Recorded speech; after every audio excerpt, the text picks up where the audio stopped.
What's up, guys? Welcome to your 34th Python tutorial, and in this tutorial I'm going to be talking about subclasses and superclasses.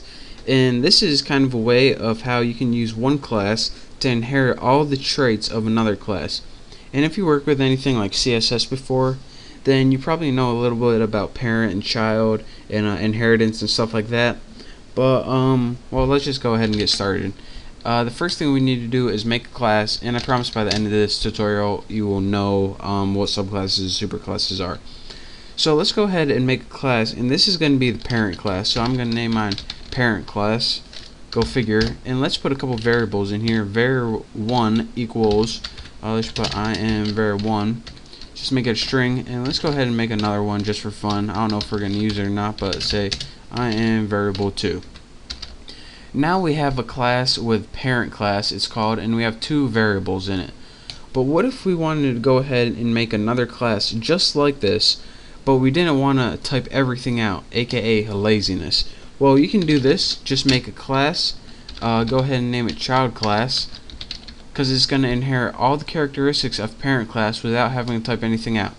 Now after you write the name of your class, if you wanted to inherit all the characteristics of this class, all you have to do is type the class you want to inherit, ARENT, make sure I'm not typing anything wrong.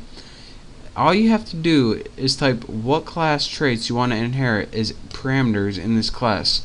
So now in our instruction, all you have to do is put pass. In case you guys don't know, pass means don't do anything. It's pretty much just a blank. I know that it's weird that they would have something like that in programming, but they do. So now we have a parent class with all these variables and a child class with all of these variables, and you can make as many classes as you want and inherit it from a class to get all of their what's it called, like information. So now let me show you guys how this actually works. We need a couple objects to access those variables. So we need parent object, and set it equal to parent class with empty parameters, and now we can go ahead and press enter, and now we can use our parent object to access the variables.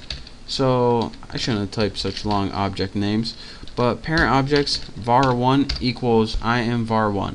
Now this was expected because we use the parent class to access its own variable, and it printed out var1. But we didn't write these two variables in child, so you think it will access the variables the same? Well, let's find out. Let's go ahead and make a child object and make it equal to a child class, and put some empty parameters right there.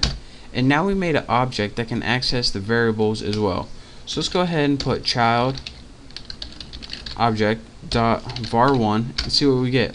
var1. Let's see if it works with var2 just for fun. var2, var2. And as you can see, this is a different way where you can inherit all the traits of a class just by putting it in the parameters. And this is useful when you want to copy an entire class, but you don't want to have to type every single variable and method in it. So that's how you can copy an entire class, and they name it child and parent or subclass and superclass because this inherits the traits of a bigger one.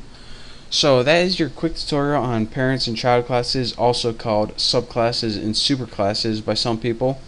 So that's your quick tutorial on how you can use one class to inherit all the traits of another class and also call the variables. So thank you guys for watching. I hope you learned a little something here, and I look forward to teaching you something in the next tutorial. So don't forget to subscribe, and I'll see you then.